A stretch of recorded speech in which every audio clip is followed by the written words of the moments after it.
Nigerian President-elect Bola Ahmed Tinubu in big trouble as Peter Obi of Labour Party presidential candidate and PDP presidential candidate Atiku Abubakar merges together to fight him on the petition tribunal coming up May 30th, 2023. Hey, wait, don't play that video yet. Welcome to Lost TV. This is your home of all daily Nigerian trending entertainment news and gossip you need to see and watch. Yes, we keep you entertained 247. Yes, 247. So just subscribe and press the bell icon to be notified anytime we drop the latest we do concerning your news and trending gist. So roll the video now. Roll it. To the full details, let's roll it. Presidential Tribunal merges Atiku, Peter Obi, APM petitions against Tinubu faces May 30th for hearing. The Presidential Election Petition Tribunal on Tuesday merged the petitions submitted by the various political parties while giving the pre-hearing report on the petition and presenting the trial schedule. The chairman of the five-man panel of the court, Justice Haruna Tisamani, read the pre-hearing report, which included the declaration of the court decision to consolidate all the petitions to be heard as one. Following this, Samani announced that the hearing of the petition would commence on May 30th, 2023. Furthermore, he said after the adoption of written address on August 5th, 2023, the court shall thereafter prepare for judgment.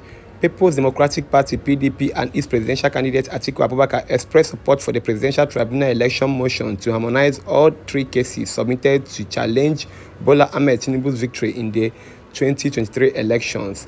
This was reviewed on Monday by Atiku's legal team led by Eyitayo Jegede-san, who stated that the petition's enormous importance warranted a prompt hearing. The former vice president noted various provisions of the Electoral Act 2022 that granted the court the authority to merge applications for expedited disposition in the interest of justice. He had argued that while being submitted by the separate parties, the three petitions were all aimed at the 2023 presidential election and the same pronouncement of Tinubu as winner. The petitions from other contents and foundation are flying together with equal force to the same direction of righting the wrongs in the election, he said.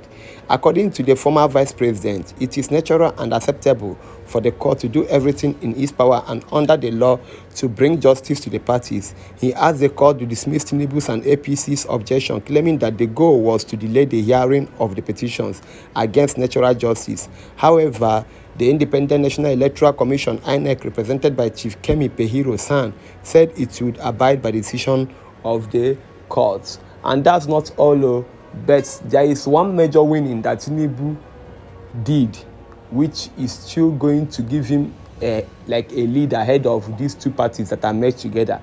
That is the court granting Tinubu the power of not using phone or televising the court proceedings on air for people to see. Yes, the court ruled it out. Let me take you to how the court made this rule out over the decision in favor of Tinubu. Let's roll it. Court rejects request for live coverage of petitions against Tinubu. The Presidential Election Petition Court (PEPC) sitting in Abuja on Monday rejected requests to allow its day-to-day proceedings on petitions seeking to nullify the outcome of the 2023 election to be televised. The Justice Haruna Samani-led five-member panel dismissed as lacking in merit. The application was brought before it by the two major candidates that are challenging the outcome of the presidential election that held on February 25th. The court held that no regulatory framework or policy direction permitted it to grant such application. It held that allowing cameras in the courtroom is a major judicial policy that must be supported by the law.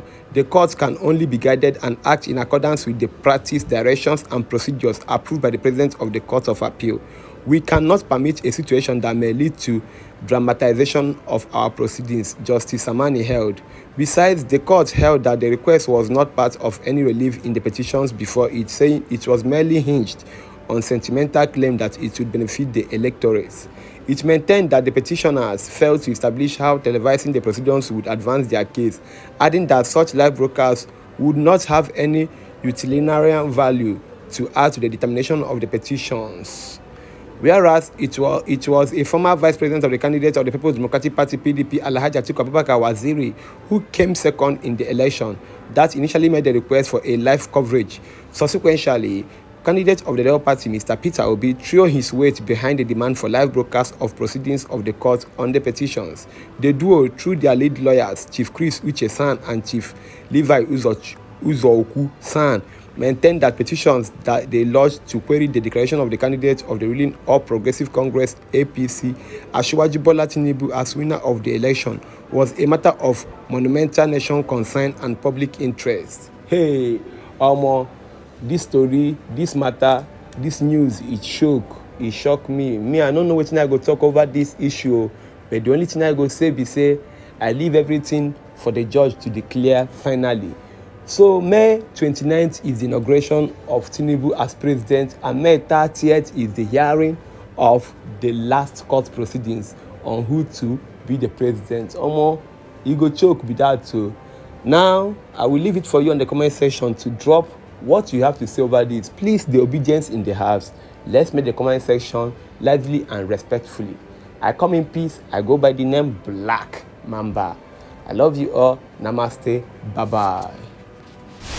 Thank you. I go by the name Black Mamba. Don't forget, I thank God for my subscribers, my phone, and my sub. If you like, if you comment, if you subscribe, I'll keep thanking God for you. I love you all.